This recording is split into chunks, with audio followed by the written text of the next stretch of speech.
حضرت خالد بن ولید ملک شام میں ایرانیوں کی جانب سے کسی قدر اطمینان ہو چکا تھا اور امید نہ تھی کہ اب جلد وہ مدینہ منورہ پر پہنچ کشی کی خواب دیکھیں گے، جب وقت عرب کی ہر حصے میں فتنہ ارتداد فروغ ہو گیا اور ایرانی خطرے کی اہمیت بھی کسی عجلت کی متقاضی نہ رہی، تو اب سب سے مقدم اور سب سے زیادہ اہم ملک شام کا انتظام اور اس طرف سے رومی و خسانی خطرے کی روک تھام تھی۔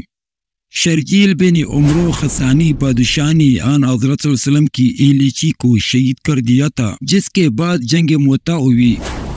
پھر رومیوں اور خسانیوں نے مل کر مدینہ منورہ پر پہنچ کشی کی تیاریاں کی، جس کا حال سن کر خود آن حضرت صلی اللہ علیہ وسلم نے فوج لے کر تبوک تک تشریف لے گئے، مگر اس وقت عیسائی پورے طور پر اتنے بڑے عربی اور اسلامی لشکر کے مقابلے کی جرأت نہ کر سکے، اور آن حضرت صلی اللہ علیہ وآلہ وسلم سرحد شام پر رعب ڈال کر واپس تشریف لے آئے۔ اس کے بعد پھر خبر پہنچی کہ سرحد شام پر فوجی تیاریاں ہو رہی ہے، تو آن حضرت صلی اللہ علیہ وآلہ وسلم نے حضرت اسامہ بن زید رضی اللہ عنہ کو روانہ کیا، جو بعد وفات نبوی صلی اللہ علیہ وآلہ وسلم سرحد شام کی طرف ہو گئے، اور جو مقابل ہوا اس کو شکست دے کر جلدی سے واپس چلی آئی۔ فتنہ ارتداد کی روک تھام کے لیے حضرت ابوبکر رضی اللہ عنہ نے جب 11 لشکر تیار کر کے روانہ کی، تو ان میں سے ایک لشکر حضرت خالد بن ولید کو دے کر حکم دیا کہ تم سرحد شام کی طرف جاؤ۔ حضرت ابوبکر صدیق رضی اللہ عنہ بھی شامی خطرے کو محسوس کیے ہوئے تھے، اور انہوں نے فتنہ ارتداد کی فروغ کرنے میں شامی خطرے کو بخوبی پیش نظر رکھتا تھا۔ جب ارتداد سے اطمینان ہو گیا تو انہوں نے حضرت خالد بن ولید کو رضی اللہ عنہ کو عراق کی طرف متوجہ کر دیا کہ ایرانی خطرے کی طرف سے اطمینان حاصل ہو، اور ملک عرب کے ہر حصے میں الیچی بیچ کر لڑائی کے لیے جنگی سپاہیوں کو ہر قبیلے سے طلب کیا۔ مدعا اس سے یہ تھا کہ عرب کے متحدہ طاقت سے رومی اور ایرانی شہنشاہوں کا مقابلہ کیا جائے، تاکہ ہمیشہ کے لیے عیسائیوں اور مجوسیوں کے خطرے سے عرب کو نجات مل جائے۔ دوسرے عرب کے جنگجو قبائل جو خاموش بیٹھنے کی عادی نہ تھے، ان کو ہر حصہ ملک سے طلب کر کے غیر مسلم دشمنوں کے مقابلے میں شام و عراق کی طرف بھیج دیا جائے، تاکہ عرب کے اتحاد و قوت اور اسلامی کے مرکزی قوت کے لیے کسی اندرونی فتنے کا خدشہ باقی نہ رہے۔ اندرین صورت کہا جا سکتا ہے کہ فتنہ ارتداد بھی اسلامی فتوحات کا ایک بہت بڑا سبب تھا، اور حضرت ابوبکر صدیق رضی اللہ عنہ کی تدبیر رائے نے اسلامی عظمت و شوکت کی نشوونما کے لیے وہ کام کیا جو ایک تجربہ کار اور ہوشیار مالی اپنے باغیچے کی سرسبزی کے لیے کر سکتا ہے۔ حضرت خالد بن ولید رضی اللہ عنہ کے ساتھ بہت تھوڑے سے آدمی تھے، لیکن وہ راستے سے صدیقی ہدایت کے موافق جس قدر مسلمان ہو سکے اپنے ہمراہ لیے گئے۔ اسی طرح خالد بن ولید رضی اللہ عنہ کی نقل و حرکت سے بھی صدیق اکبر رضی اللہ عنہ باخبر تھے، اور برابر خالد بن ولید کے پاس مدینہ منورہ سے احکام پہنچتے رہتے تھے۔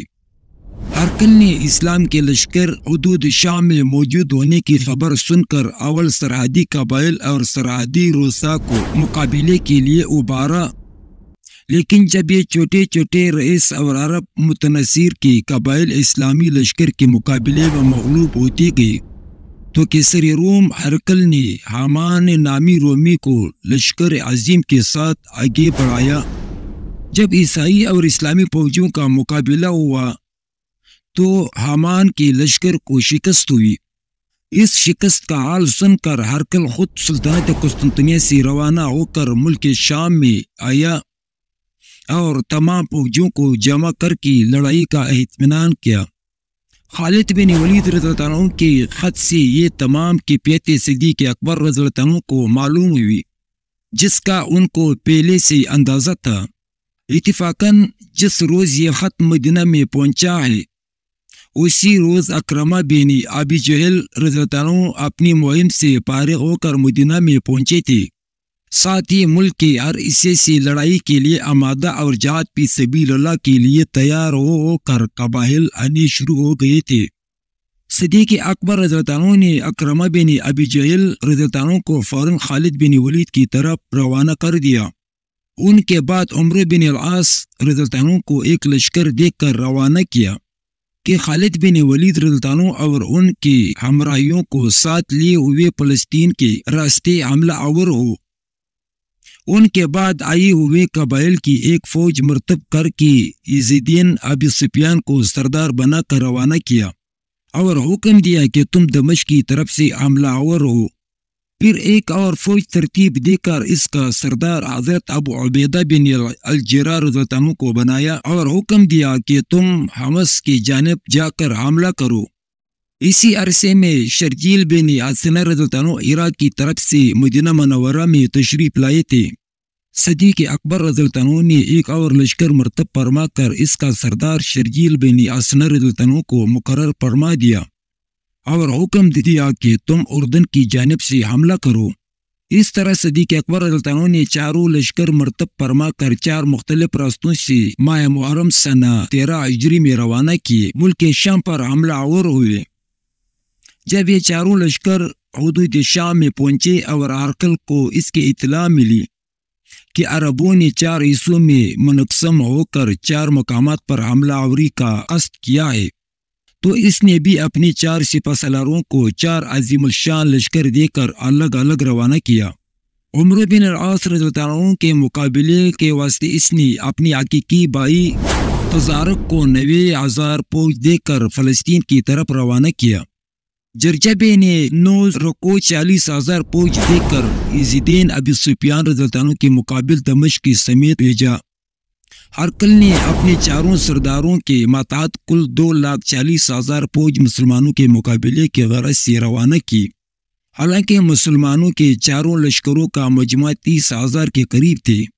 اس سے بخوبی اندازہ ہو سکتا تھا کہ ہرقل نے کیسی زبردست تیاریاں مسلمانوں کے استحصال کے پہلے سے رکھی تھی کہ ضرور مسلمانوں سے لڑے۔ وہ تو لڑائی کو ٹالنا اور جہاں تک ممکن ہو مسلمانوں سے بے تعلق رہنا چاہتا تھا، لیکن اس کے تمام درباری، تمام امراء، تمام سرداران، ان افواج اور تمام صوبیدار ہمتاً آمادہ مستعد تھے کہ ملک عرب پر حملہ کیا جائے۔ کہ ہرقل تو لڑائی پر آمادہ نہ تھا، مگر رومی گورنمنٹ پورے طور پر آمادہ مستعد تھی۔ مسلمان سردار اگرچہ ایک دوسرے سے جدا سفر کر رہے تھے، لیکن حکم صدیقی کے موافق ایک دوسرے کے حالات سے باخبر اور آپس میں سلسلہ پیام رسانی کو قائم رکھے ہوئے تھے۔ جب حدود شام میں داخل ہونے کے بعد ان کو معلوم ہوا کہ ہر ایک لشکر کے مقابلے پر اس سے 8 گنا رومی فوج جو ہر طرح کیل کانٹے سے لیس ہے آ رہی ہے، تو ایک طرف صدیق اکبر رضی اللہ عنہ کو اطلاع دی، دوسری طرف انہوں نے مناسب سمجھا کہ ہم کو ایک جگہ متحد ہو کر مقابلہ کرنا چاہیے۔ اتفاق کی بات کہ ادھر 4 سردار اپنی اپنی فوجوں کو لیے ہوئے ایک جگہ یرموک میں جمع ہوئے۔ ادھر صدیق اکبر رضی اللہ عنہ نے رومی لشکر کی کثرت اور تیاریوں کا حال سن کر ایک طرف تو 4 سرداروں کے نام ایک جگہ جمع ہو کر مقابلہ کرنے کا حکم بھیجا، دوسری طرف حضرت خالد بن ولید کو لکھا کہ تم صبح جہیرہ میں اپنی جگہ مسنا بن حارثہ رضی اللہ عنہ کو وہاں کا ذمہ دار افسر بنا کر نصف فوج مسنا بن نصف فوج مسنا کے پاس چھوڑ کر اور نصف فوج خود لے کر شام کی طرف چلے جاؤ اور وہاں کی تمام افواج اسلام کا اطمینان بحیثیت سپہ سالار اعظم اپنے ہاتھ میں لے لو۔ صدیق اکبر رضی اللہ عنہ دیکھ چکے تھے کہ خالد بن ولید رضی اللہ عنہ نے ایرانی فوج کو کس طرح شکست دے کر ایک بڑا علاقہ سلطنت ایران سے چھین لیا تھا۔ ان کی نظر میں خالد بن ولید سے بہتر کوئی شخص نہ تھا جو اس خطرناک حالت میں رومیوں کا مقابلہ کامیابی سے کر سکے۔ یہ وہ بھی جانتے تھے کہ خالد بن ولید رضی اللہ عنہ کے سب سے بڑا اور سب سے پہلا کارنامہ جنگ موتا تھا کہ انہوں نے اسلامی لشکر کی بگڑی ہوئی حالت کو سدھار لیا تھا، جس کے سلیمان بارگاہ یزیدی سے ان کو سیف اللہ کا خطاب ملا تھا۔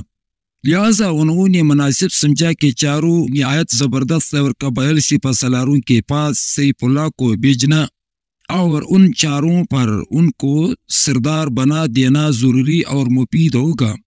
چنانچہ خالد بن ولید رضی اللہ عنہ نے 10,000 فوج مسنا بن حارثہ رضی اللہ عنہ کے پاس چھوڑ دی اور 10,000 فوج لے کر شام کی طرف روانہ ہو گیا۔ ادھر ہرقل نے جب یہ دیکھا کہ چاروں اسلامی لشکر ایک جگہ جمع ہو گئے ہیں تو اس نے بھی اپنے چاروں سرداروں کو حکم دیا کہ ایک جگہ جمع بنا دینا ضروری اور مفید ہوگا۔ چنانچہ خالد بن ولید رضی اللہ عنہ نے 10,000 فوج مسنا بن حارثہ رضی اللہ عنہ کے پاس چھوڑ دی اور 10,000 فوج لے کر شام کی طرف روانہ ہو گیا۔ ادھر ہرقل نے جب یہ دیکھا کہ چاروں اسلامی لشکر ایک جگہ جمع ہو گئے ہیں تو اس نے بھی اپنے چاروں سرداروں کو حکم دیا کہ ایک جگہ جمع ہو کر مقابلہ کرو۔ چاروں رومی لشکر جمع ہو کر چشمہ ارمو کی دوسری جانب ایک ایسی بیضوی میدان میں خیمزن ہوئی جو پر جانب پہاڑ اور سامنے کی جانب پانی محصور تھا۔ اس 2,40,000 رومی لشکر کا سپہ سالار اعظم ہرقل کا بھائی انتظار تھا۔ ہرقل نے اس کو لکھا کہ میں ایک زبردست لشکر تمہارے کمک کے لیے روانہ کر رہا ہوں۔ چنانچہ حمان نام سردار کو یرمو کی طرف روانہ کیا۔ اسلامی لشکر جو چشمہ یرمو کی اس طرف میدان میں پڑا ہوا تھا خود رومیوں پر اپنی قلت کی سب حملے نہ کر سکتا تھا۔ ادھر رومی جو ایک قدرتی آثار کی اندر میں پوچھ تھے باہر نکل کر مسلمانوں پر حملہ آور ہونے میں پیش کر رہے تھے۔ یرموک میں جب دونوں طرف کے لشکر جمع ہوئے ہیں تو سفر کا محنت تھا۔ انہیں ایام میں یا 2-4 روز بعد حضرت خالد بن ولید رضی اللہ عنہ عراق سے اپنا 10,000 لشکر لے کر ارمو کی جانب روانہ ہوئے تھے۔ راستے میں حضرت خالد بن ولید رضی اللہ عنہ کو کئی جگہ دشمن قبائل اور دشمن رئیسوں کی فوجیوں نے روکا ٹوکا۔ ہر جگہ خالد بن ولید رضی اللہ عنہ لڑتے دشمنوں کو مار بکاتے اور سامنے سے ہٹاتے ہوئے ماہ ربیع الاول سنہ 13 ہجری میں یرموک پہنچ گئے۔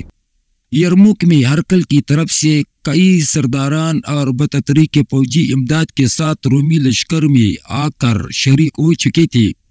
حضرت خالد بن ولید کے آنے سے پہلے اگرچہ معمولی چیڑ چاڑ دونوں لشکروں میں ہو جاتی تھی مگر کوئی اہم قابل تذکیر معرکہ ابھی تک نہ ہوا تھا۔ جنگ یرموک حضرت خالد بن ولید رضی اللہ عنہ نے ایک تجربہ کار سپہ سالار کی حیثیت سے تمام حالات کا معائنہ کر لیا۔ ایک رات ان کو محسوس ہوا کہ صبح رومی لشکر متفقہ طور پر حملہ آور ہوگا۔ انہوں نے رات ہی کو وقت تمام لشکر اسلام کو جس کی تعداد 40,000 سے 46,000 تک بیان کی گئی بہت سے چھوٹے چھوٹے دستوں میں تقسیم کر کے ہر ایک دستے پر ایک تجربہ کار بہادر شخص کو افسر مقرر کیا اور چیدہ بہادروں کا ایک مختصر دستہ اپنی رفاقت کے لیے مخصوص کر کے نہایت عمدگی کے ساتھ ہر ایک افسر کو اس کے فرائض اور مناسب ہدایات سمجھا دیا۔ رومی لشکر کی جانب سے اول 40,000 سواروں کے ایک لشکر نے حملہ کیا۔ حضرت خالد بن ولید نے اپنی مٹی بھر رفیقوں کے ساتھ آگے بڑھ کر اس لشکر کو بھگا دیا۔ اس کے بعد جرجہ بن زید رومی سردار آگے بڑھ کر آیا اور خالد بن ولید رضی اللہ عنہ کو کچھ باتیں کرنے کے لیے طلب کیا۔ حضرت خالد بن ولید رضی اللہ عنہ اس کے پاس گئے۔ اس نے حضرت خالد بن ولید سے اسلام کے متعلق کچھ سوالات کیے۔ حضرت خالد بن ولید رضی اللہ عنہ نے اس کو نہایت خوبی سے اسلام کی حقیقت سمجھائی۔ وہ اسی وقت مسلمان ہو کر تنہا خالد بن ولید رضی اللہ عنہ کی ہمراہ اسلامی لشکر میں چلے آئے اور پھر مسلمانوں کے ساتھ شریک ہو کر رومی لشکر پر حملہ آور ہوئے۔ اسی لڑائی میں جرجہ بن زید نہایت بہادری کے ساتھ لڑ کر شہید ہوئے۔ دونوں طرف سے سخت حملے شروع ہوا۔ اسلامی سرداروں کے حیرت انگیز بہادری نے باوجود مسلمانوں کی کمی کی کسی لشکری کے دل میں ہمت ہارنے اور بد دل ہونے کی خیال تک کو بھی نہ آنے دیا۔ جوش و خروش کا ہی عالم تھا کہ عورتوں نے بھی جو اسلامی لشکر کے ساتھ تھے لڑنے اور کفار کے قتل کرنے میں حصہ لیا۔ ابو سفیان رضی اللہ عنہ رجل پڑھ کر دلوں میں جوش اور لڑائی کی امنگ پیدا کر رہے تھے۔ حضرت اکرم رضی اللہ عنہ نے بلند آواز یہ کہا کہ کون ہے جو میرے ہاتھ پر موت کے لیے بیعت کرے؟ اسی وقت زرار بن ازرو اور دوسرے 400 آدمیوں نے بیعت کی کہ یا تو ہم شہید ہو جائیں گے یا فتح مند ہو کر میدان میں واپس آئیں گے۔ اس کے بعد یہ جماعت رومی لشکر میں بھوکے شیروں کی طرح گھس گئی۔ حضرت مقداد رضی اللہ عنہ بلند آواز سے سورہ انفال کی تلاوت فرما کر غازیان اسلام کی دلوں میں شوق شہادت پیدا کر رہے تھے۔ حضرت خالد بن ولید رضی اللہ عنہ، ابو عبیدہ رضی اللہ عنہ بن جراح رضی اللہ عنہ، شرجیل بن حسنہ، زید بن ابی سفیان رضی اللہ عنہ، ابو دردہ، عمرو بن عاص، حارث زرار، جرجہ بن زید وغیرہ رضی اللہ عنہ بہادر ان اسلام نے وہ کارائے نمایاں کی کہ چشم پلک نے آج تک نہ دیکھی تھی۔ صبح سے شام تک شمشیر و خنجر اور تیرونستان کا استعمال بڑی تیزی اور سرگرمی سے جاری رہا۔ ظہر و عصر کی نمازیں غازیان اسلام نے معوض اشاروں سے میدان جنگ میں لڑتے ہوئے پڑھی۔ دن ختم ہو گیا مگر لڑائی ختم نہ ہوئی۔ آخر کار رومی دن بھر کی صعوبت کشی سے افسردہ و مزمل ہو کر مسلمانوں کے مقابلے پر نہ جم سکے۔ پیچھے ہٹے اور ہٹتے ہٹتے دامن قوم میں پہنچے، لیکن مسلمان ان کے ساتھ ساتھ بڑھتے بڑھتے اور دھکیلتے ہو گئے۔ جب پیچھے ہٹنے اور بھاگنے کی جگہ نہ ملی تو ادھر ادھر تو پوٹ پوٹ کر ان کا سیلاب نکلا۔ مسلمانوں نے ان کا پیچھا نہ چھوڑا۔ بہت سے پانی میں ڈوب کر غرق ہو گئے، بہت سے خندق میں گر کر ہلاک ہوئے۔ 1,30,000 رومی لقمہ اجل ہوئے، باقی اپنی جان بچا کر بھاگ نکلی۔ ان مفرورین میں سرار زیادتی، پیدل قریباً سب مارے گئے۔ لڑائی تمام دن اور تمام رات جاری رہ کر اگلے دن صبح کے وقت مسلمانوں کی فتح کی شکل میں ختم ہوئی۔